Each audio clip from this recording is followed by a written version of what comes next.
Il y a eu des clashs. Il y a eu un gros clash à un moment donné entre Zlatan et Nicolas Duchesne. Ibra, il était rentré après un match, on n'était pas bon. Hein, mais il a dit genre du truc, ouais, casser les couilles, même mes enfants, ils font mieux que ça et tout.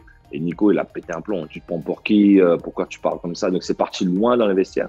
Et c'est comme ça qu'il a gagné le respect de Ibra. Et je pense que c'est grâce à cet acte héroïque de Nico que ça peut tous fait respecter dans le vestiaire. Salut Oh My Goalers, bienvenue encore une fois pour un nouvel épisode de Call Interview, cette fois c'est avec Guillaume Haro. Comme d'habitude, avant de se lancer, s'il vous plaît, on n'oublie pas de s'abonner pour ne rien rater des prochains épisodes et surtout voir toutes les vidéos qui sont proposées par Oh My Goal tous les jours. Guillaume, comment tu vas? Ça va très bien, comme un lundi. Et toi?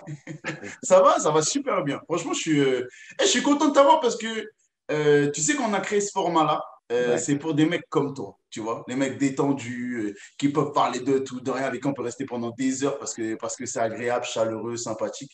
Donc, je suis content c'est d'enfin gentil. t'avoir chez nous. Dans ta carrière, de loin, moi, je vois le gamin qui sort de nulle part, entre guillemets, et qui arrive au PSG. Il y a la Young Boys et il y a l'équipe de France. Lequel est le plus beau? C'est Paris quand même. C'est pareil, ça reste Paris? Ouais, ouais. Les gens, ils ont l'image du PSG d'aujourd'hui. Moi, Ouais. j'ai l'image du PSG d'avant. Tu vois, moi, j'ai grandi avec le PSG de Georges Weah, Ah, t'es de né. Rai. Ouais. Tu vois, donc moi, c'est dans ce PSG-là, dont j'en suis fier d'avoir porté les couleurs. Évidemment, quand les gens ils parlent du PSG le jour, quoi, t'as joué au PSG? Ah ouais. Donc, tu connais Mbappé? Tu connais? Non, je connais pas Mbappé. mais, euh, mais voilà, moi j'ai connu les deux paris. Mais ça, moi, je suis devenu quelqu'un dans le monde du foot Ouais. grâce au PSG. Ma notoriété que j'ai renforcée ici au Young Boys, c'est grâce à celle que j'ai eue, que j'ai créée au PSG. Donc, sans Paris, je pense qu'il n'y aurait pas eu tout ce bonheur-là par la suite. Bon, avant ton récit et ton aventure au PSG, on va la reprendre depuis le début. Tu débarques du Havre, Ouais. débarques avec des stats de dingue. Tu es la sensation de la Ligue 2. Est-ce que tu peux me parler un petit peu de comment ça se fait? On fait une saison extraordinaire, on finit champion et je finis meilleur buteur. Et on avait aussi des contacts avec Marseille, avec Monaco. Puis Paul Le Guen nous a invités à dîner à Paris. Et puis pour moi, Paris, c'était un peu la marche un peu trop haute, tu vois. Je veux dire, c'est stressant, c'est too much pour moi. Je ne peux pas faire Le Havre, Guignon, Paris, ça n'existe pas. Et puis moi, tout simplement, je voulais être footballeur professionnel. Donc quand tu quittes la Réunion, tu arrives en Ligue 2, c'est ça ta carrière en fait. À Hmm. aucun moment tu dis Paris, l'équipe de France, ouais, ouais. Mais on a mangé avec Paul Le Guen et puis Paul Le Guen, on le connaît pour sa tranquillité, son côté calme, réconfortant. Et moi qui m'attendais, j'étais en stress, quoi, je paniquais. Et on a passé une soirée, mais vraiment, on a parlé foot, quoi. Et lui, il a osé me dire, écoute, Miguel Paoletta, il va arrêter. Donc, nous, on va chercher les attaquants. Mais voilà, sache que si tu viens, tu feras une quinzaine de matchs. Ça, je te promets. Et je me suis dit, bon, je vais à Paris, je vais être numéro 2, numéro 3, tranquille, no stress, quoi. Donc, on décide de signer au PSG et que je finisse la saison au Havre. Et là, un stress parce que Paris vivait une saison compliquée.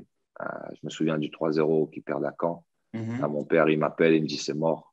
On avait mis une clause dans le contrat que si Paris descendait en Ligue 2, j'étais libre. Je ne pouvais pas prendre de risques parce que j'étais en train de monter avec le Havre et je ne pouvais pas redescendre avec Paris, quoi, je veux dire. Et puis, j'avais pas encore ce lien avec le PSG. Et, j'étais fan de Paris, mais voilà, ce lien n'était pas encore créé. Donc, j'ai vécu ces derniers matchs à Sochaux, comme un supporter, la transpiration devant moi. Et quand il marque, quand il gagne le match, on a ouvert la bouteille de champagne. Mon père, il était là, c'était des larmes, quoi. Alors, tu n'as même pas encore porté les couleurs du club. Donc, ouais, c'est un rêve vraiment. Là, je me suis dit, là, le rêve, il devient réalité. Énormément de respect pour le Havre parce que c'est grâce à eux tout ça. Mais quand tu signes au PSG, tu te dis que voilà, c'est pas des conneries quoi. Là c'est parti et puis là il va falloir être costaud. Ouais, ça a été une très très belle, un très très bon moment de ma vie quoi. Et puis mon fils, il est né l'année suivante, donc c'était là j'étais on the top of the world. Alors ça, c'est ton premier transfert au PSG. Mais moi, j'aime bien dire, entre guillemets, quand je revois un petit peu ton parcours, que tu as ton deuxième transfert, entre guillemets, parce que tu fais partie des joueurs qui ont vécu tu sais, la transition Mm, avant-après QSI. ouais, Est-ce que tu es plus fier de la première partie de ton passage à Paris, c'est-à-dire quelle anecdote je peux te sortir? Ton premier but contre Bordeaux, Ouais. au Parc des Princes. Il y a ton but, il y a ton doublé contre Marseille au Vélodrome, si je ne dis pas de bêtises. Gros match, le 4-2. Ma fierté, c'est Paris number one. Parce que regarde le résultat. Ah, le plus beau. Ah, oh my God. Ah, si c'est pas beau, ça. Non, alors, il y a Paris avant QSI et Paris après. C'est pas la même chose. C'est pas comparable. Moi, évidemment que le Paris avant QSI, pour moi, c'est ma meilleure période parce que j'étais au devant de la scène, tout simplement. Hein. Comme je Ouais. dis, c'est toujours une histoire d'ego à la fin. Moi, ça a créé mon histoire, en fait. Je me souviens encore ma photo, mon nom sur le magasin des Champs-Élysées. Et là, tu sais, quand tu as ton daron qui passe à côté, tu sais, il fait genre, ouais, il a vu, mais il ne regarde pas. Et au fond, tu sais que le gars, il est en mode, ça, c'est mon fils. Ça, ces moments-là, tu vois, c'est ça Ouais. le meilleur dans une carrière. Parce que tout ce qui vient à toi, tu le gardes pour toi. Mais ce que vivent les autres à travers toi, Ouais. et moi, je sais que mon père, ma carrière, ça a été c'est un rêve par procuration qu'il a vécu. Ce pari-là, je me suis retrouvé parce que avant d'arriver au PSG, je voyais ça comme wow, c'est une montagne impossible à gravir. Et puis tu arrives là-bas, tu vois qu'il y a des mecs comme toi, des mecs qui ont eu un parcours atypique. Sami Traoré, par exemple. Sami, Mhm. c'était le grand frère de tout le monde. Quand tu as Sami dans ton dos, tu n'as peur de rien en fait. Donc Ouais. là, on arrive, on est encadré par Grégory Coupé, Claude Makelele, Ludovic Giuly. Je te dis, attends, pourquoi toi, tu prendrais la pression? Ces mecs-là, ils sont là pour ça, pour t'aider. Jérôme Roten, d'entrée est arrivé, Brest de Nice, le mec, il me chambrait sans cesse. Mais au final, j'ai réussi à retrouver du réconfort et de la sécurité auprès de ces gars-là. Moi, je me souviens, avant mon premier match contre Monaco, je suis titulaire. Si on perd 1-0, j'étais nul. Mais j'ai eu la pression et je vais frapper dans la chambre de Peggy, Louis Ndoula. Je lui dis, Peggy, je n'arrive pas à dormir, je stresse, c'est mon premier match. Dis-moi un truc. Donc, on a discuté, tu vois, elle a essayé de m'expliquer, écoute, tu sais, le discours habituel du grand frère, joue comme tu as l'habitude de faire, pense pas. Parce que j'étais, tu sais, je vis les choses à 200%. Le foot, c'est les émotions. Et je faisais le match avant le match. Je n'avais pas encore cette expérience de pouvoir me dire, hey, calme, c'est ton travail, tu le fais depuis des années. Et tout de suite, j'ai trouvé ma place. Après, au PSG, tu sais très bien qu'il faut être efficace, il faut marquer des buts. Quand tu es attaquant, Paoletta, il avait fini sa carrière. Donc, toi, tu es Guillaume Moirot, tu n'es rien, tu n'es personne. Les supporters, ils peuvent te mettre là-haut comme ils peuvent te tuer, quoi. Mhm. Donc, moi, insulaire, réunionnais, nonchalance que j'ai dû me battre contre, c'était mon pire ennemi. Le langage corporel sur le terrain, je me suis dit au PSG, s'ils voient que tu mouilles le maillot, ouais, tu vas te faire chambrer parce que tu vas être maladroit et tout, mais ils ont un tel respect, une telle ferveur pour ce maillot-là, donc respecte-le autant que le font les supporters. Donc moi, c'était ça un peu mon truc, c'est va sur le terrain, donne tout. Et donc, j'étais parti parce que tu as des mecs qui sont là grâce à ça. Des Ouais. mecs comme Sami Traoré, ils ne sont pas au PSG parce que c'était un défenseur technique, même s'ils croyaient qu'il était technique. Il faisait les transversales. C'était des louches, Sami. Mais là, on peut se le dire, c'était des louches pour envoyer. Mais quand tu as des mecs comme ça avec toi, tu vas à la guerre, quoi. Et puis, notre coach, c'était Antoine Combaré, après Paul Le Guen. Ouais. Donc, on est arrivé à un moment où ouais, on avait une équipe de guerriers. Et là, dans ce genre de contexte-là, je me retrouvais, quoi. Mamad Sakho, il était aussi derrière. Sylvain Armand, c'était des mecs avec lesquels je pouvais aller à la guerre. Et puis quand tu as Claude Makelele en tant que capitaine, tu n'as pas le choix de toute façon. Donc Mhm. on avait un petit pari, peut-être qu'au niveau de la qualité, oui, c'est pas le PSG d'aujourd'hui. Oui, on a fait une bonne saison. Après, il y a eu d'autres un peu en dents de scie. Et puis l'année où on gagne la Coupe de France, ça, qui a été pour moi le rêve ultime. Donc ouais, c'était un pari en reconstruction, mais c'était un pari vivant parce que c'était un pari où tu avais dans les tribunes, c'était un truc de fou. Ouais. Les- Ça, c'était le feu, quoi. Je me souviens à Paris-Marseille, c'était le premier contre le deuxième. Veille de match au parc, on va à l'entraînement. Là, on sort, on monte dans le bus, fumigène, les mecs qui sautent sur les voitures. C'était là aujourd'hui avec les masques. C'est pour ça que je me dis, mais en fait, il y en a, ils savent pas vraiment quand le parc est en feu, ce que c'est. Donc, et moi encore, j'ai vécu une période où on m'a dit que même avant, c'était encore Ouais. plus chaud. Après, voilà, il y a eu Paris QSI, donc c'est un Paris 2.0. Tu sais, tu es au PSG, tu te dis, OK, il y a encore peut-être d'autres étapes, tu vois. Donc, quand tu arrives au PSG, permet tout rêve possible. Donc, moi, après ma deuxième saison, on avait eu des contacts avec deux, trois clubs en Europe. Et là, tu te dis, ouais, ben, pourquoi pas? Manchester United, moi, ça a été mon club de rêve. Je me suis dit, si j'arrive à aligner les performances avec Paris en Coupe d'Europe, why not? Et puis, il y a eu Paris QSI qui est arrivé. Et là, c'était le chamboulement total, quoi. Parce qu'ils te disent, les gars, nous, on veut les meilleurs. On va créer The Team. Moi, j'avais Dortmund et Schalke, les 04. Ouais. Schalke et Nunfir, qui me voulaient. Donc, moi, j'ai dit, bon, Paris QSI, ça va être mort, donc je pars, quoi. Petite préférence pour Schalke parce qu'il y avait Raoul qui jouait là-bas. Donc, je me suis dit, oh, le vieux, là, c'est avant de finir, si je peux jouer un peu avec lui. Et là, à l'époque, c'est le discours, c'était non, on ne te laisse pas partir parce que nous, on veut créer la grosse team et t'en fais partie. J'ai dit, bon, ben, c'est comme ça, OK. Sauf que ne m'avait pas dit qu'il y avait Zlatan qui arrivait. Mais on te dit ça quand même. On te dit quand même qu'on veut pas que tu partes parce qu'on te veut dans la grosse team. Et ça, c'est gros comme message quand même. Ben oui, moi à l'époque, Leonardo, je me souviens, mon épaule. Je m'étais déboîté l'épaule lors d'un match en équipe de France. Ouais. Et pendant 1 an, j'ai joué avec une épaule qui sortait une fois par mois, quoi. Donc c'était en mode crack, je la remettais, Jack Bauer. Et arrivé un moment, je pouvais plus, ça faisait tellement mal. J'ai dit les gars, il faut que je me fasse opérer parce que je peux plus jouer avec des strappings comme ça, comme une momie. Et Leonardo il me dit écoute, non, tu peux pas. Tu peux pas parce que si tu te fais opérer, l'épaule c'est 4 mois, on va prendre quelqu'un d'autre. Mais c'était la santé avant tout, j'en pouvais plus. Donc je me suis fait opérer et puis après je me suis dit c'est pas grave. Moi depuis que je suis à Paris, tu crois que c'est facile tous les jours, je me bats donc je suis prêt à relever le challenge, mais je préfère être à 100%. Moi je sais ce que je peux, ce que je vaux. Et puis après c'était la débandade quoi. On avait des attaquants, il y avait Ibra, tu avais Pocho, l'avait dit, tu avais Kevin Gamero, tu avais Jérémy Ménez. Mais ce PSG QSI là, quand il y a eu Carlo Ancelotti, le mystère qui est arrivé. Lui, il a redonné une dimension familiale, tu vois, à tout ce business, tous ces millions qui partaient dans tous les sens. Parce que lui, tu sais, c'est le mec, quand il arrive dans le vestiaire, c'est en mode ferme tous vos gueules. Même Ibra, il ne pouvait rien dire. Carlo, c'est Carlo. Le mec, il est incroyable. Il arrive à fédérer, il arrive à te gérer les égos dans un vestiaire. C'était incroyable. C'était incroyable parce que Ibra, c'est un grand enfant, tu vois. Donc lui, il chambre tout le monde, il pète des plombs avec tout le monde.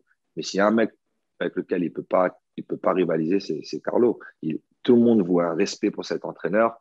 C'était dommage quand le coach Comboiré il a été remercié parce qu'on a été premier au classement et tu te dis, mais c'est quoi le problème? C'est parce c'est Comboiré, c'est parce qu'il en survêt au bord du terrain. Pourquoi?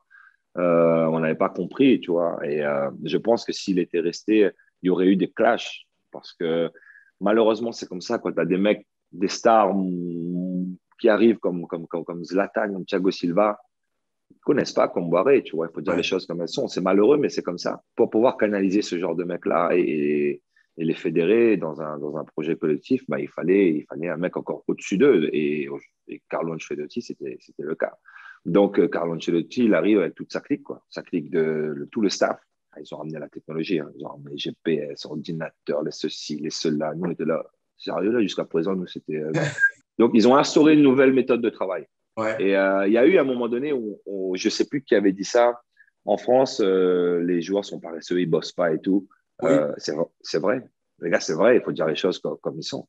Quand tu quittes la France, tu te rends compte comment ça bosse à l'extérieur. Aujourd'hui, ça a changé. Aujourd'hui, c'est une nouvelle génération. Donc, les gars, ils veulent être plus forts, plus costauds. Donc, il y a une autre approche du foot, tu vois. Mais à l'époque, ce n'était pas le cas. À l'époque, on venait, on faisait notre entraînement et puis on partait, on rigolait, on lisait les journaux. Oui, tu fais un petit peu et tout, tranquille.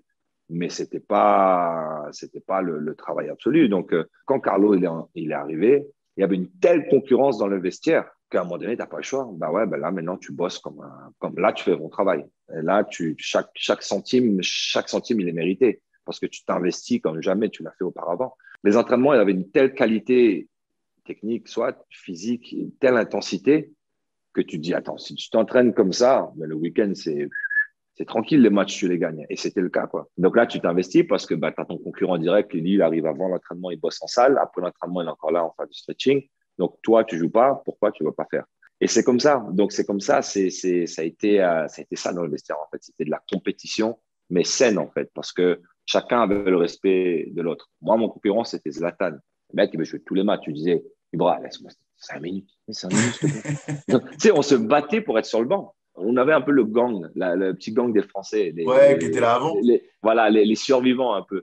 Et Carlo, il nous disait, hein, tu sais, dans les données GPS, on était toujours dans le top parce que nous, on n'avait pas le choix. Et il nous disait, les gars, votre investissement, il est professionnel, il n'y a rien à dire. Vous méritez de jouer tous les week-ends. Il nous disait, tu vois, mais malheureusement, je ne peux pas. Tu sais, quand tu as des Maxwell qui sont sur le terrain, euh, c'est compliqué de les mettre par. Bref, moi, quand il y a Ibra qui est là, tu prends les miettes, quoi, et tu acceptes. Tu acceptes parce que le grand club est venu à toi. Moi, à quel moment dans ma carrière, je me suis dit, je vais jouer avec Thiago Silva, Thiago Motta et Ibrahimovic. Non, les gars, ils sont venus à moi. Alors, je prends, je bosse et ça nous a fait du bien. Je pense que c'est ce qui manquait aussi au PSG, la folie des grandeurs peut-être, mais de l'exigence à tous les niveaux et dans le travail. Quand on regarde le PSG aujourd'hui, c'est une entreprise de folie. Moi, j'y suis retourné au parc. Waouh, c'est un truc de malade, c'est impressionnant. Donc oui, il y a eu des millions engagés, mais merci. Parce que comment Ouais, ça, on est le club de la capitale et on n'était pas.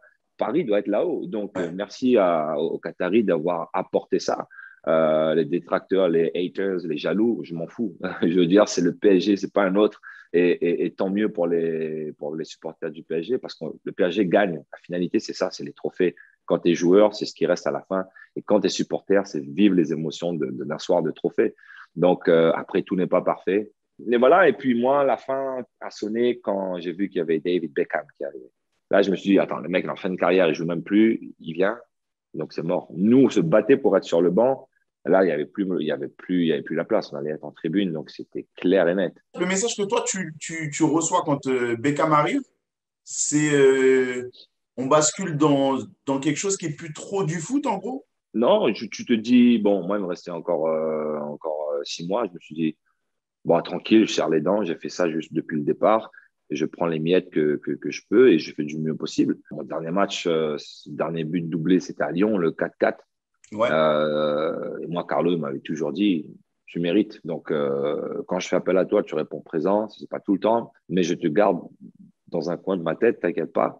Donc, tu te dis, OK, je suis prêt à jouer ce rôle de second, voire troisième couteau, parce qu'il y avait aussi d'autres attaquants. Ah Mais ouais. c'était pas évident, parce que quand tu t'investis au quotidien, quand tu passes de ton nom sur les Champs-Élysées à plus rien, c'est dur quand même. Même si c'est au PSG, c'est dur. C'est pour ça que les gens, ils ont chambré les mecs comme Choupo-Moting et tout, mais les mecs, quand il est à Paris, ils savaient quel rôle il allait jouer et il a joué à la perfection. C'est Ouais. pas évident, hein. C'est pas évident d'avoir un rôle de sixième homme. Donc, et moi, j'ai tenu mon rang du mieux que je pouvais. Mais à un moment donné, tu te dis, bon, ouais, David Beckham qui arrive, là c'est fini. Et Leonardo nous avait dit, hein, il avait dit, les gars, ça va durer 2, 3 ans, prenez ce que vous pouvez, ne vous plaignez pas. Et là, il fallait vite trouver quelque chose, un projet sportif, parce que je me sentais prêt avec le niveau avec lequel j'avais évolué ces dernières années. Je me sentais prêt à franchir encore une nouvelle étape. Mais je voulais partir, je voulais vivre autre chose, parce que j'ai vu ces étrangers qui arrivaient et on était en contact avec Everton, qui à l'époque devait vendre Fellaini pour pouvoir m'acheter. C'était pas encore des moyens comme aujourd'hui. Ouais. Les sommes, elles étaient ce qu'elles étaient, mais elles étaient quand même importantes. Puis on a attendu, et un jour, le téléphone, il a sonné, j'étais à la réunion, c'était les Chinois, ils m'ont dit, bon, on veut un attaquant, on veut lui, c'est tant, jusqu'à mardi, 48 heures pour donner une réponse. Ben, fallait pas traîner, quoi. Et là, je me suis dit, qu'est-ce que je fais, qu'est-ce que je fais. C'est soit je finis à Paris, on va être champion, c'est clair. Soit je reste et puis je fais la guitare dans le vestiaire, je mets la musique et je saute et tout le monde est content, je fais le bout en train. Soit j'attends Everton et Fellaini, à la fin, il n'est pas parti, donc ils n'ont pas bougé. Ou soit je prends ce truc de la Chine et je me dis, OK, merci les gars, c'était top, mais je sais que je ne pourrais pas vivre plus que ce que j'ai vécu à Paris, donc je vais vivre autre chose. Je vais prendre un risque, je vais aller en Chine. Ce qu'il m'offrait financièrement, c'était con de ne pas refuser. C'est avec mon cousin, je lui dis, ça te chauffe? Il me dit, vas-y, viens, on y va. On est parti. Je ne pouvais pas me poser la question 2, 3 fois. Je ne pouvais pas réfléchir plus que ça parce que sinon, je n'y serais pas allé. J'y serais allé à reculons. Je me suis dit, je le fais, j'y vais, bam, je ne reviens plus dessus, quoi. Quand je fais mes au revoir, mes adieux à Dubaï, à Doha, là-bas, on était en stage, le mec, il a quand même versé une larme. Tu sais, il m'a dit, je suis vraiment désolé, quoi. J'aurais aimé, j'aurais voulu te faire jouer plus, mais je sais que tu es intelligent, que tu comprends les choses. Et là, tu te dis merci.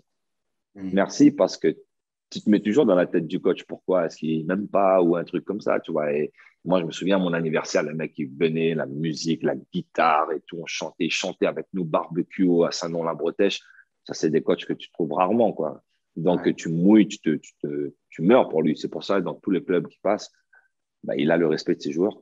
Tu m'as parlé de la transition où tu m'as dit tu bascules dans autre chose, d'accord? Que finalement, tu me racontes que ça s'est plutôt bien passé dans l'ensemble. Le fait de passer du petit, entre guillemets Ouais, petit, parce que moi je trouve que vous avez quand même une belle équipe que ça arrive, mais du petit Paris au grand Paris.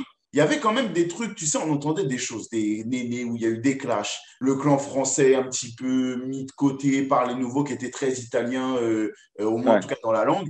Est-ce que ça c'est vrai ou pas? C'était pas des clans, mais ça se fait naturellement, en fait. Des groupes par Parce que, affection, quoi.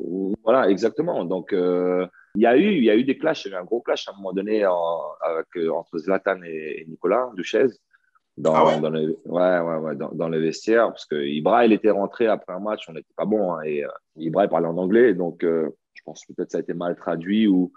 Mais il a dit genre du truc, ouais, casser les même mes enfants, ils font mieux que ça et tout. Et Nico, il a pété un plomb. Nico, nous, on avait un groupe voilà, des Français, justement, avec Nico Duchesne, Sylvain Armand, Christophe Jallet.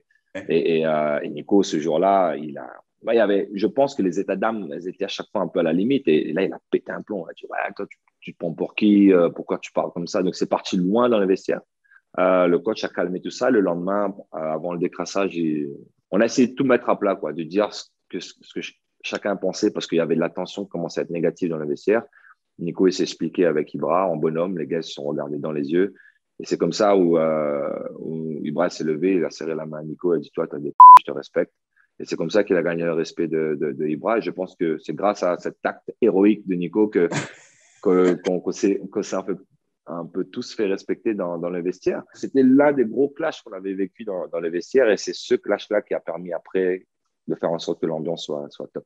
Ok, parce que là, j'étais pas du tout au courant. Moi, j'étais au courant de tensions par rapport au statut de Néné. Tu sais, Néné qui était un peu Ouais, le mec décisif dans ouais. l'avant-Paris, qui a continué à être très décisif, même le Mhm. meilleur offensif au moment où il y avait le fameux carré magique devant. Je me rappelle Gamero, Pastore, Ménès et Néné. Est-ce que tout ce qui a été dit, lu, écrit dans la presse, c'est vrai? Non, non, c'est après bon moi comme je te dis, hein, moi je lis pas tout ce qui se dit. Un aîné, lui c'était celui vraiment qui voulait pas lâcher quoi, qui voulait pas, il acceptait pas le fait que des stars arrivent et que lui soit pas la star de l'équipe. Mais c'est normal. Après Néné c'était Néné, ses qualités et ses défauts, nous on l'adorait, mais il fallait le connaître, il fallait le comprendre. Quand il est sur le terrain, il veut tout donner pour son club. Mais on a tous laissé un peu notre place de star quand les vrais stars sont arrivés. Et lui, il voulait pas. Lui, il voulait pas. Donc, il voulait pas faire la transition. Il dit non, non, non, non, non. Moi, je reste numéro 10, c'est dans mon dos, il n'y a personne qui vient me le prendre. Ah Moi, je oui, veux pas ça. il y a eu ça Ah aussi. ouais, ouais. Ah ouais, donc oui, il y a eu des petits clashs parce que c'était, tu sais, on est fouteux, de temps en temps, on est des enfants gâtés. Donc lui, il avait des réactions vraiment c'était un peu limite. Comme j'ai dit, on avait tous un peu notre sac de soucis, quoi. Et des fois, bon, si Néné s'embrouille, peut-être il va pas être dans le groupe, ben moi, je vais prendre la place, tu vois. À un moment Ouais, donné, fallait être un peu intelligent. Mon aîné, c'était mon ouais. voisin, tu vois. Donc, nous, on n'avait pas de soucis, on était proches. Mais à la fin, c'était un peu ça, quoi. Tu misais un peu sur l'erreur de l'un pour pouvoir gagner ta place aussi. Oui, il y a eu des sautes d'humeur, mais comme il y en a dans tous les clubs, et ouais, D'accord. fallait pas porter trop l'attention à ça. Le fait de ne pas donner son numéro 10 quand Zlatan arrive, ça en faisait partie. C'était de l'ego qui est compréhensible. Hein. Franchement, je le comprends de l'extérieur. Je Mm. peux comprendre que tu as aussi bâti des choses, tu as aussi fait Ouais. que tu es aujourd'hui avec le numéro 10 du PSG. Donc, le donner sous prétexte que Zlatan arrive, je peux Mm. comprendre que ça pique. Mais ça faisait Mais partie de ce que tu me décris là. au départ, quand Zlatan il arrive, tout le monde disait est-ce que Waro va donner le 9 à Je Zlatan? me rappelle, Tu vois, j'allais me c'était ça demander. le délire. C'était J'allais ça me le délire. demander. Et moi, j'ai dit mais s'il veut, il prend. Enfin, les gars, c'est un numéro, vous êtes sérieux là? Moi, j'arrivais, je suis père de famille maintenant, c'est bon, on peut passer à autre chose. Mais Ibra, il a dit s'il a le numéro 9 il le garde. Lui, il est arrivé, il a pris son 18 et ça n'a même pas fait un bruit, quoi. La presse, elle bombarde des trucs exprès pour faire péter des bombes qui n'existent pas à la base, tu vois. Donc, c'est soit tu tombes dans les jeux ou pas. Et avec Ibra, nous, on avait une relation. Il m'appelait Ziggy Marley. Je chantais du reggae dans le vestiaire et lui, il kiffe le reggae. Il me dit, toi, tu n'as jamais de problème, quoi. Tout le monde se plaint, tout le monde, et toi, tu es tranquille. Il dit, écoute, la vie est belle, non? tu es venu jouer avec moi. Donc, je suis content. Donc, on a toujours eu un super rapport. Il m'a fait une passe D pour mon premier but en Champions League. Et là, je cours, tu vois, je vais voir le gang des Français sur le banc. Les gars, c'est pour vous, c'est notre groupe, Koh Lanta, tu vois, le groupe Et Ibrahim me dit, c'est moi qui fais la passe et tu viens pas me voir. Ah bon, on s'est fait un câlin et tout. Non, franchement, lui, c'est un super. Lui, c'est number one. Donc, c'est un personnage vraiment. Le Ah Zlatan oui, qui fait peur avec les yeux, tu sais, les yeux en forme d'éclair, tout ça, c'est du show. après, le Zlatan que les gens voient à la télé, lui, il est très intelligent. Donc, il n'est pas comme ça au quotidien avec nous. Ouais. Il est en train de chambrer et tout, mais pas plus qu'un autre, pas plus que moi, je chambre, tu vois. Mais Zlatan, au quotidien, il est tranquille. Après, quand il est sur le terrain, c'est du acting, tu vois. Donc, il en joue de ça. Et une fois que tu as cerné le personnage, tu as crevé certains angles, ouais, il t'impressionne pas autant que tu peux le voir à la télé quand tu le connais pas, tu Ouais. vois, parce que tu sais qu'il en joue de ça. Et moi, je suis persuadé que Zlatan, il a deux, trois petits complexes qu'il veut pas en parler. Donc, c'est pour ça qu'il préfère avoir ce rôle de mec qui attaque d'abord, tu vois. Donc, je ne sais pas lesquels, hein, mais voilà, c'est un personnage très, très sensible. Tu sais, quand ton meilleur ami, c'est Maxwell, c'est Oui, pas pour rien. C'est pas ouais, pour rien. c'est vrai. Donc voilà, moi, je garde une image d'un super professionnel, d'un mec qui a qui a rien à prouver à personne et qui va à l'entraînement voulant gagner n'importe quel petit jeu. Donc, toi, quand tu as des mecs comme ça devant toi, comme je t'ai dit, tu peux pas faire moins. Donc, Ouais. cette période de Qatari nous a ouvert les yeux sur le fait de qu'est-ce que c'était l'investissement dans son métier, quoi. La Chine, avec le recul, c'est un. T'es content de l'avoir fait? C'était un passage obligé ou pas? Obligé, non. Je suis content, oui et non. Humainement, oui, parce que comme je t'ai dit, tu sais, ça t'ouvre l'esprit et tu sors de cette bulle-là où tu respires. Ah, ça fait du bien aussi. Après, tu arrives dans un continent, c'est un autre monde, hein. Donc, tu prends une gifle vraiment au départ. Mais moi, tu sais, quand j'y vais, je me dis, oh, bon, voilà, financièrement, maintenant, no stress, on est bien, tranquille. Donc, projet, musique, tout ça, studio et tout, trop bien. Mais il y a quand même le foot. Si tu deviens le meilleur attaquant en Chine, c'est des milliards de personnes qui t'aiment. Ouais, Et là, si tu deviens quelqu'un en Chine, attention, les retombées peuvent être aussi importantes. c'est Donc vrai. moi, j'étais parti dans cette optique-là. Et puis j'arrive là-bas, c'était pas possible. Les deux clubs de ma ville, ils ont fusionné. Donc ils ont gardé le président de l'un et le directeur sportif de l'autre. Moi, je signe avec le président, sauf que quand j'arrive, le directeur sportif, il veut gratter aussi. Moi, je Ouais. connais pas tout ça. Tu sais, j'arrive, j'essaie de faire mon guigui, tu sais, je souris, je fais des blagues à tout le monde. Sauf que les Chinois, lui, ils s'en foutent. Euh, donc, à un moment donné j'ai compris qu'il y avait un problème Ouais. d'ordre financier. Tu sais, la corruption là-bas, on dirait les choses, tu sais, moi, je suis sans tabou. Les choses, elles sont comme ça, je Ouais, le dis. il y en a. C'est beaucoup. Et ouais, c'est beaucoup. Donc, à un moment donné, on me fait comprendre que bah, il y a le directeur sportif, lui, il veut son pain aussi dans ce que, bah, il veut gratter un truc. Je dis, ouais, mais bon, ça, c'est pas mon problème. Donc, lui, ce qu'il fait, il me dit, ah bon, donc je gagnerai. Attends, tu vas voir. Il vire le coach, lui, il prend l'équipe. Ah ouais, d'accord. Donc, j'ai pas joué. Il m'a dit, tu veux jouer, monsieur? C'est où les pépettes? Mais attends, parce qu'il fallait que toi, tu lui donnes. Bah oui. Ah, Donc, d'accord. moi, il y avait un autre agent qui avait lancé mon nom à la base. Il m'avait parlé, il m'a dit, écoute, ça t'intéresse la Chine? Moi, j'ai un joueur là-bas. Il dit, ouais, pourquoi pas. Par contre, moi, j'ai un agent, donc appelle mon agent. Et du coup, lui, il avait dit au directeur sportif que si je venais, c'était grâce à lui. Donc, on devait gagner une com là-dessus. Ouais. Sauf qu'il y a l'agent qui bossait avec le président, il a appelé mon agent avec qui on a fait le deal. Donc, j'ai dit, OK, les gars, il n'y a pas de problème. Vous ne voulez pas que je joue? Je prends mon mal en patience, hein. Vous savez, j'ai le temps. Et puis, il faut que je m'adapte et tout. La Chine, je ne connais pas. Parce qu'en Chine aussi, tu as la règle des trois étrangers sur le Ouais. terrain. Tu peux pas plus. Donc, il m'avait fait, ouais, l'année dernière, on a bien fini le championnat avec les trois joueurs. C'est pour ça, il me fait genre, c'est pour ça, c'est mieux que tu observes et tout. Et bon, bah, hein. Ouais. Si tu me prends du PSG, c'est pas pour me mettre sur le banc. Donc, j'ai gratté un peu et puis j'ai compris que c'était à cause de ça. Il fallait que je paye pour jouer, entre guillemets, pour résumer. Et après, c'était la galère, quoi. C'est la galère. Donc, au bout de 3 mois, ils ne te payent plus. Donc là, tu te dis, bon, OK, tu joues pas, c'est un truc. Mais en plus, ils ne te payent pas, calme. Tu sais dans quoi tu as mis les pieds. Ouais. Donc, essaie de rester positif. Donc, tu prends sur toi, mais à un moment donné, tu peux plus, quoi. Tu peux plus parce que tu perds le respect. Donc, moi, à un moment donné, j'avais plus le droit d'aller au centre d'entraînement. Je m'étais blessé, j'avais pas le droit d'aller aux soins. Donc, heureusement qu'on avait créé, tu sais, on avait des Chinois, des potes chinois, on avait un groupe. Je faisais la musique dans les concerts là-bas. On avait vraiment créé, on s'était créé des amis. La ville, elle nous aimait. Tu vois, mon cousin et moi, on était devenus des gars cool, tu vois, les étrangers cool. Ah, eux, ils sont cool et tout, sans savoir que j'étais footballeur. Et ça, on avait réussi à créer. Donc, grâce à une connexion là-bas, ben, j'ai pu faire mes soins et tout. J'avais envoyé mes images au doc du PSG. Donc, mais pour te dire que j'étais à un moment, humainement, à un moment donné, il te régresse, tu vois. Et c'était trop dur. J'ai dit à mon agent, je ne vois pas mon fils et tout. Il ne me paye pas, je ne joue pas. Non, non, non, non, je ne peux pas. Je peux pas. Je savais que ça allait être dur, mais je ne peux pas. Ce n'était pas encore structuré comme aujourd'hui. Donc après, on a trouvé un accord à l'amiable et je suis parti. J'étais parti là-bas parce que j'ai signé un gros contrat. Au final, j'ai rien gagné, quoi. Tu vois, façon de parler. Je suis rentré en procès avec eux. Mon procès, je l'ai gagné. Je pense qu'au bout de 7 ans, je commence à récupérer quelques sous là maintenant, aujourd'hui, en 2021. Ah ouais. Ah ouais, c'est chaud. Tu sais, beaucoup du football français, les fans, en tout cas, t'ont redécouvert, entre guillemets, par ton passage en Champions, tu sais, Ouais, avec les Young Boys.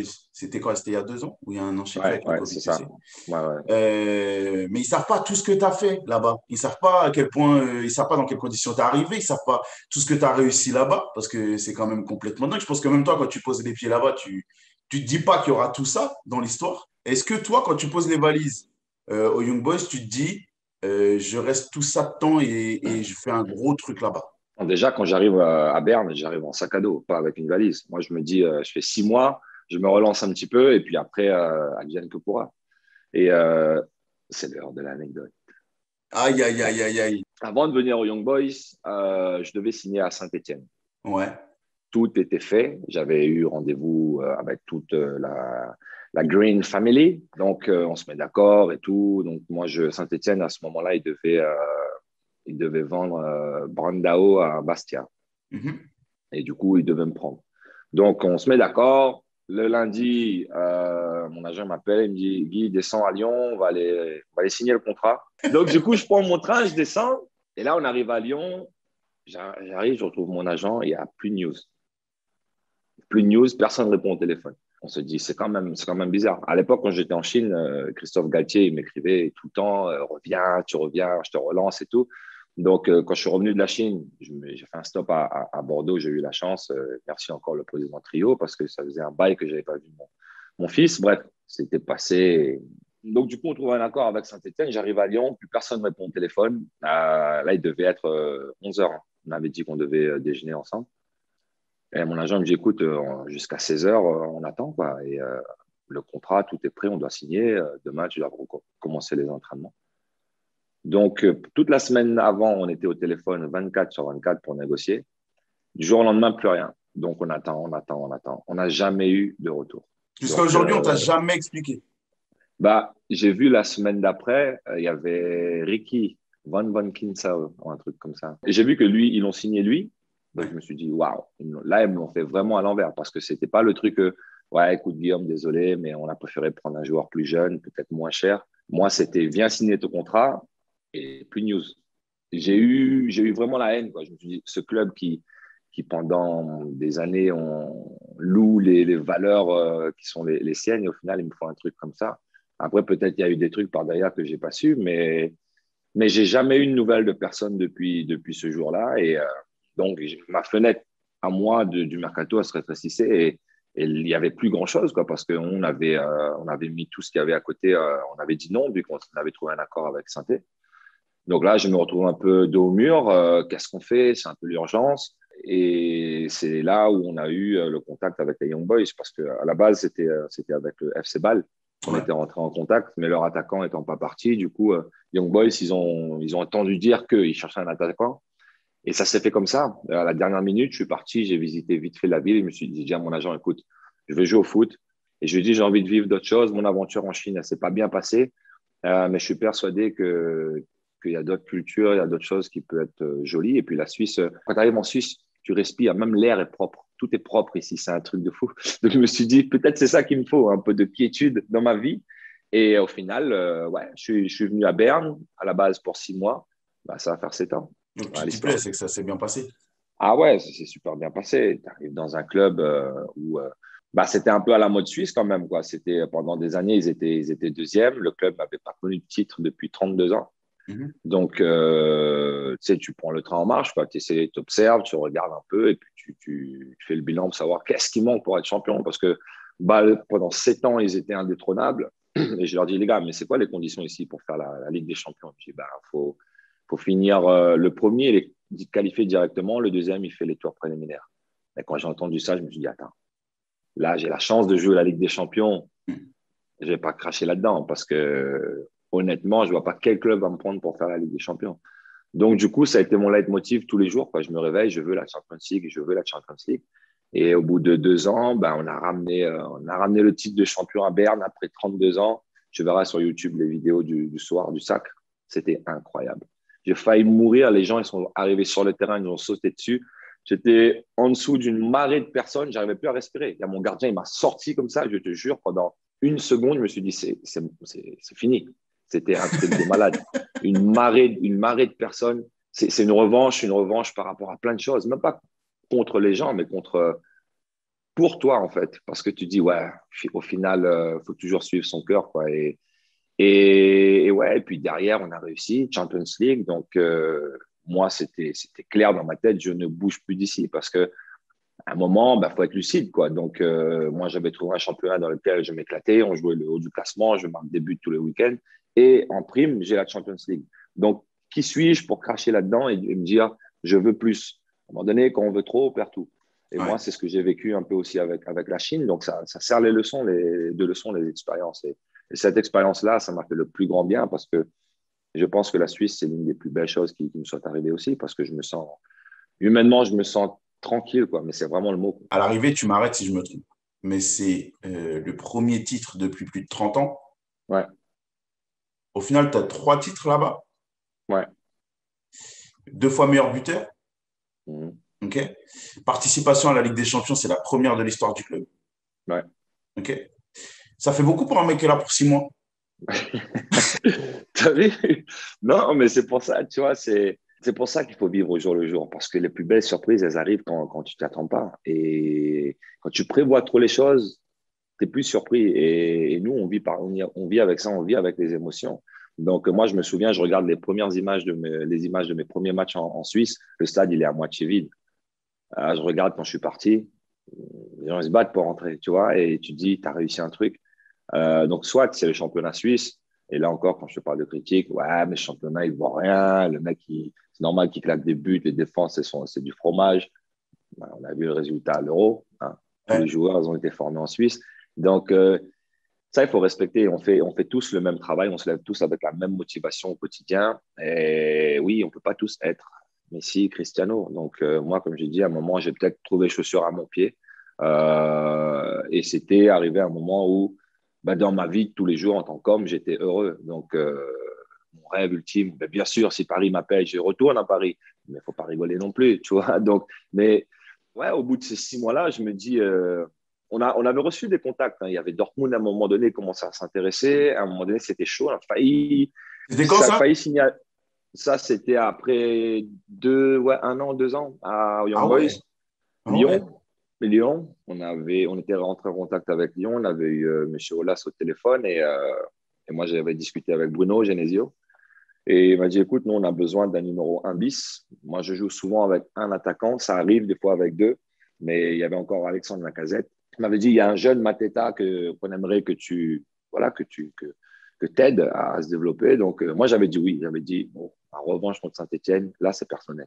Donc, je me suis dit, Lyon, ça ne se refuse pas. Et, Ouais. euh, et à ce moment-là, ouais, dans ma tête, c'était clair, je veux aller à Lyon.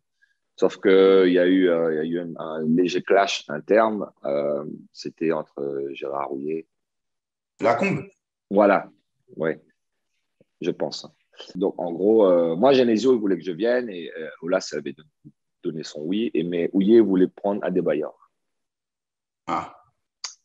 Moi, quand j'entends ça, je me dis, bon, je ne vais pas non plus oser faire la comparaison. S'ils prennent Adebayor, ça va, tu Ouais. vois. Moi, Adebayor, c'est un gars qui m'a fait rêver, tu vois. Donc, je me dis, Lyon, les supporters vont être contents. entre Adebayor et Waro, mais sans faire de fausse modestie. Hein, mais après, je me suis dit, bon, si je peux passer devant, why not, quoi. Et puis au final, je pense que ce petit clash interne a fatigué tout le monde. Et Parce du qu'il coup, ils s'est ont rien pris passé.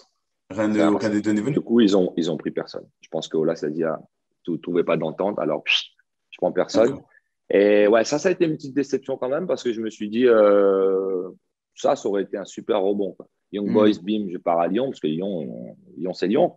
Ouais, ouais. Et ça s'est pas fait. Donc, du coup, bah, je suis resté. Après, on a vécu l'épopée Champions League. On est en train de sortir petit à petit d'une grosse période de pandémie, ce Mm. qui a beaucoup influencé le football et la relation avec les fans, etc. Mais malgré tout ce que tu as réussi et tout ce que j'ai énuméré dans la question précédente, j'ai l'impression personnellement que tu es sorti par la petite porte des Young Boys. Tu vois ce que je veux dire?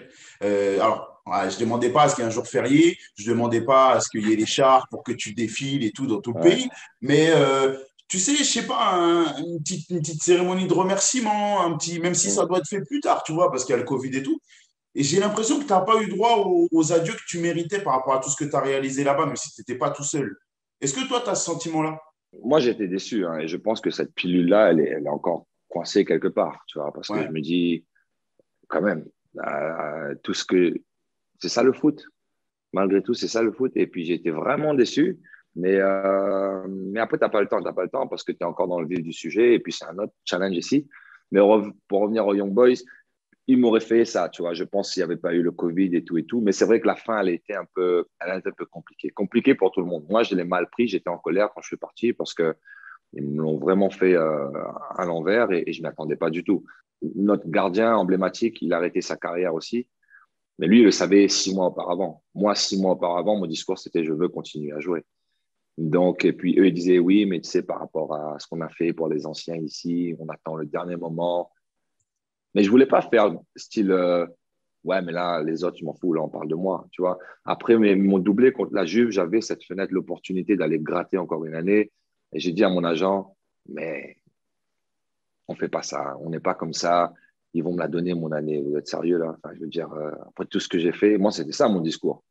Et puis non, arrivé à la fin de la saison, je sentais qu'il y avait une tension dans l'air, mais j'y croyais pas, en fait. J'y croyais pas, je me suis dit, c'est impossible qu'il me fasse ça. Mais arrivé à la fin, j'ai mon agent qui m'appelle pour me dire, écoute, il ne prolonge pas. Et là, j'étais en train de conduire, je te jure, mon cœur s'est accéléré, c'était encore plus dur quand j'ai quitté le PSG. Je me suis dit, non, là, tu vois tout un truc qui s'effondre et là, tu as le feu qui prend dans les yeux, tu as envie d'aller là-bas, de tout casser. Je me dis, mais pourquoi, en fait? Et ouais, on te propose un truc, reconversion dans le club, nous, on veut pas que tu partes, ici, c'est chez toi, le discours habituel, mais j'aurais dit, les gars, moi, c'est le foot que je veux faire, en fait. Donc, ouais, c'était dur. C'était très, très dur. Et il y avait le Covid, donc on n'a pas pu faire ces au revoir officiels avec la famille Young Boys et les supporters. Mais comme j'ai dit, il fallait vite rebondir et j'avais pas le temps, quoi. J'avais pas le temps de m'apitoyer sur mon sort parce que c'était pas évident. Parce que là, du coup, c'est moi, je suis libre. C'était un peu le coup de tonnerre et c'est surtout les autres clubs suisses qui avaient un discours. Ouais, mais il est trop cher, il va jamais venir chez nous. Donc, ils avaient peur de m'appeler. Ils osaient même pas me demander. Ça, c'était un peu les Suisses Ouais. parce que ils se disaient, il est trop cher. La cicatrice, elle est encore ouverte hein, parce que là-bas, j'ai tout vécu, j'ai tout vécu. J'ai vécu la transition, le Young Boys d'avant et celui d'aujourd'hui. Celui d'aujourd'hui, il est respecté sur la scène européenne. C'est une fierté parce que je sais que j'ai beaucoup apporté au départ. Après, c'est même pas une question de flatter mon ego ou quoi, mais je sais ce que j'ai fait là-bas. Je sais que c'est ce Young Boys-là, une grande partie due à mes sacrifices, à ce que j'ai investi en tant qu'énergie émotionnelle dans cette équipe, Ouais. dans ce club. Donc c'est pour ça que le divorce, il a été compliqué. Ouais. Je voulais parler de ton enfance parce que, enfin, ton enfance, ta vie avant foot Ouais. pro. Parce que quand même, on l'a dit, tu as, un parcours atypique. Donc, il faut que les gens se rappellent ou apprennent pourquoi tu as un parcours atypique. Avant tout ce confort de vie, avant ces choix de partir en Chine pour Mm. une proposition intéressante et tout, tu es un joueur qui n'est pas passé par les centres de formation classiques, qui n'est pas arrivé à 16 ans sur les terrains de professionnels. Est-ce que tu peux me parler de la base, tu sais? Alors, moi, j'ai dit, j'ai pas fait de centre de formation, mais le centre de formation auquel j'ai eu droit, peux te dire que ça vaut tous les centres de formation du monde, mon père. Oh, Je connais ce mec qui est derrière toi, Mon père, c'est mon premier entraîneur. ouais. Donc déjà, ça ça te plante le décor. Donc, tu n'as pas le droit à l'erreur. Tout ce que tu fais sera bien. Donc, c'est l'éducation à la dure. Et c'est ça qui m'a fait, qui m'a mis d'entrer dans un cadre où tu bosses, quoi. Tu bosses et tu as le respect. Et l'éducation, c'est le plus important. Donc, moi, j'ai grandi à La Réunion où mes meilleurs amis sont mes cousins. C'était foot tous les week-ends, tous les jours. Et ouais, à l'époque, tu rêves de jouer dans l'équipe première. Moi, je suis formé à la Saint-Piroise, JSSP. Donc, ton rêve, c'est de jouer pour l'équipe première. Hmm. Donc, on avait eu à l'époque Sinama Pongol qui était parti au Havre. Donc, Oui, il lui, y ça avait a un été, partenariat, c'est ça, avec le Havre, ouais, c'est ça? avec Saint-Pierre et Le Havre, ouais. Donc, lui, ça a été un peu le premier de notre génération à nous dire, les gars, c'est possible, hein. Donc, ouais, je fais mes classes à la JSSP, je fais des sélections de la Réunion. Tu sais, je suis un bon joueur de Lille, quoi, sans plus ni moins. Ouais, et c'est à 19 ans où il y avait encore ce partenariat. Dans le cadre du partenariat, mon père qui poussait, les gars, mon fils, il mérite encore une chance. Il faut savoir qu'à 13 ans, j'avais fait un essai au Havre, non concluant. À 15 ans, j'avais fait encore un essai au Havre, non concluant. Tu sais, j'ai toujours été un peu fin, longiligne, donc il ne me reprochait Ouais. pas ma technique, mais mon manque un peu de ça, tu vois, de muscles. Ils recherchaient déjà des joueurs un peu physiquement impressionnants. Donc, ouais, ils étaient venus voir un match de l'équipe première, j'avais claqué 2 buts, et puis je ne sais pas comment ça s'est fait, les gars, ils ont poussé, et puis ils ont dit, bon, on va lui donner une dernière chance, même si ça ne passe pas, au moins il voit pourquoi il n'est pas Ouais, professionnel. ouais. Je vais faire l'essai au Havre, une semaine, 2 semaines. Au bout de 2 semaines, 3 semaines, je me suis dit, les gars, j'ai des partiels à passer. Moi, j'étais en STAPS, tu vois. Il faut que je retourne. Ouais, mais on va te donner un contrat aspirant jusqu'à la fin de la saison, jusqu'au mois de juin. Mhm. Ah ouais, ah ouais, c'est trop bien ça. Mais ça veut dire quoi? En gros, ça veut dire c'est soit à la fin de la saison tu signes pro, soit tu retournes à la Réunion. Même si j'ai pas eu ce cadre autour de moi de professionnel, j'ai toujours été dans cette exigence et à la recherche de la perfection. Malheureusement, je n'étais pas le plus doué de ma génération, mais Ouais. je pense que j'ai eu le soutien et l'apport derrière moi de mon entourage qui m'ont pas laissé le choix que de réussir dans ce milieu. Donc, grosse part de chance à 19 ans et la chance fait partie du jeu. Je l'ai saisi et j'ai pu lâcher. Guillaume, on va parler un peu de ton actu, savoir comment ça Ouais, se passe pour toi, parce que depuis que tu as quitté la France, les gens par affection, ils te suivent, mais ils n'ont pas tous les détails. Donc, on va faire ouais, un petit récap de tout ça. T'es au FC Sion? exactement. Depuis 1 an et demi maintenant. Ouais.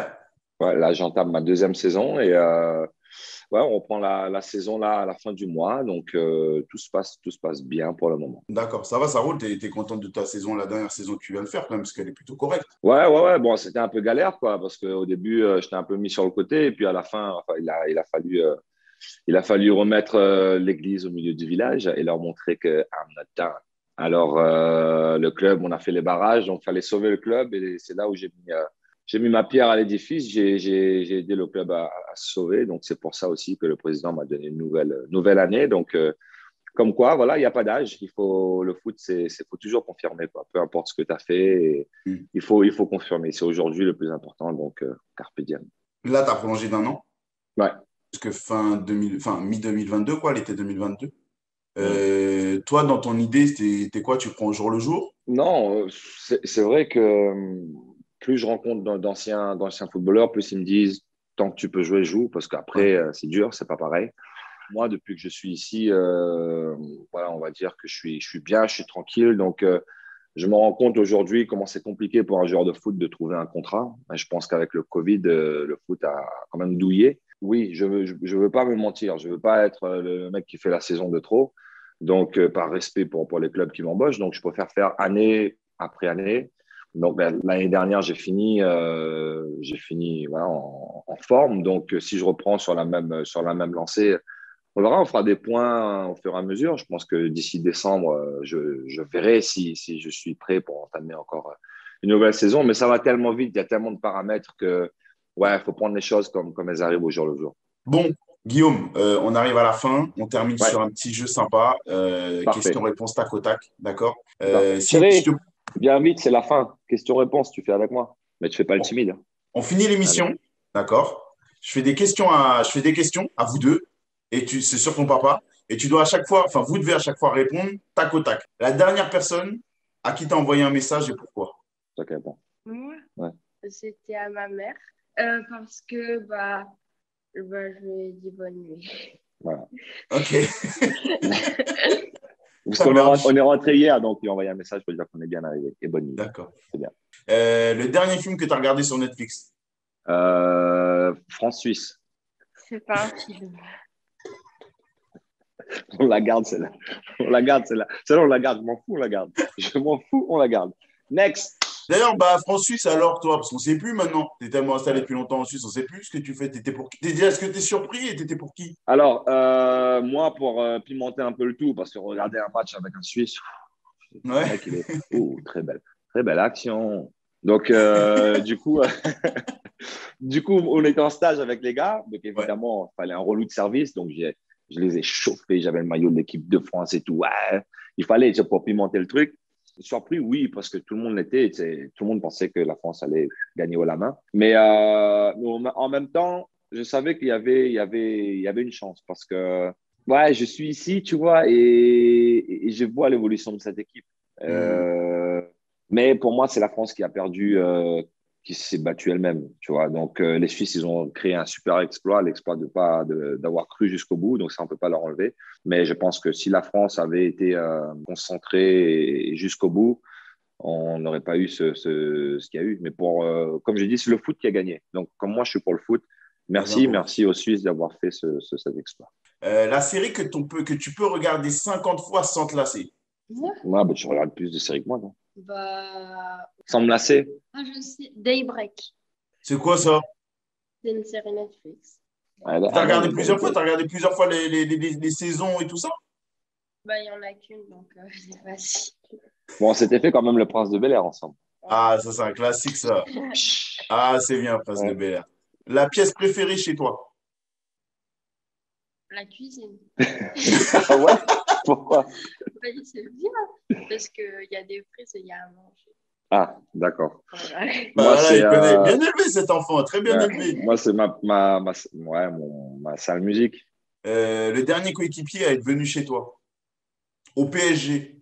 Ouais, je pense que ça doit être Sylvain Armand ou Christophe Jallet, Ouais. sûrement. Ouais, ouais, comme on habitait dans la même résidence, c'était peut-être les deux en même temps aussi. La meilleure rencontre que tu aies faite dans le football. C'est mon agent. C'est vrai?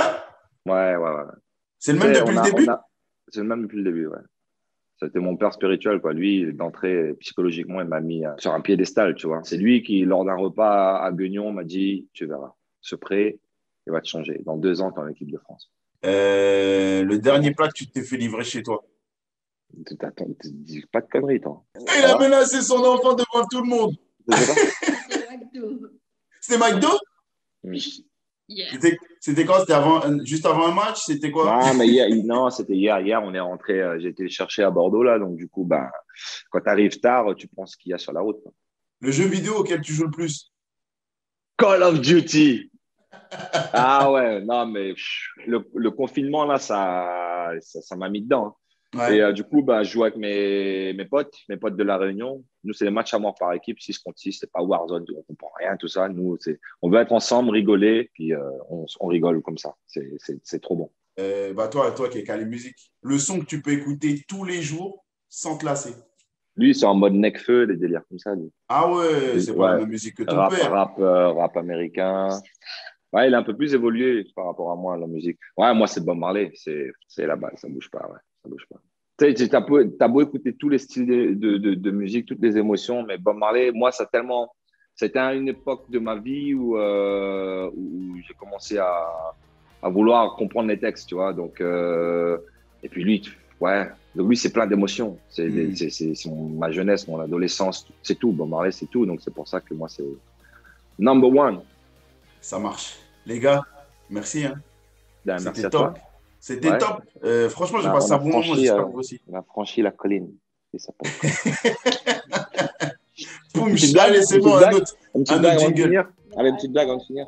Vite, vite, vite, ça va finir. Ah ouais, non, mais on est obligé par contre de finir Ouais. avec la petite Mais blague du jour. pourquoi c'est difficile de conduire dans le Nord? Pourquoi? Parce que les voitures n'arrêtent pas de caler. Voilà. Je suis ton père. Voilà, merci beaucoup. Oh my God, c'était super. Moi, je vais revoir. Merci les gars, merci beaucoup. Et puis à bientôt. Ouais, bonne saison du coup, Guillaume. On te souhaite le meilleur, plein de bonnes choses. Andrea, fais attention à ton père, parce qu'on sait qu'il est un peu méchant des fois. Et merci encore d'avoir été avec nous dans Call Interview. Les gars, continuez de kiffer les Call Interview, continuez de kiffer le foot et prenez soin de vous.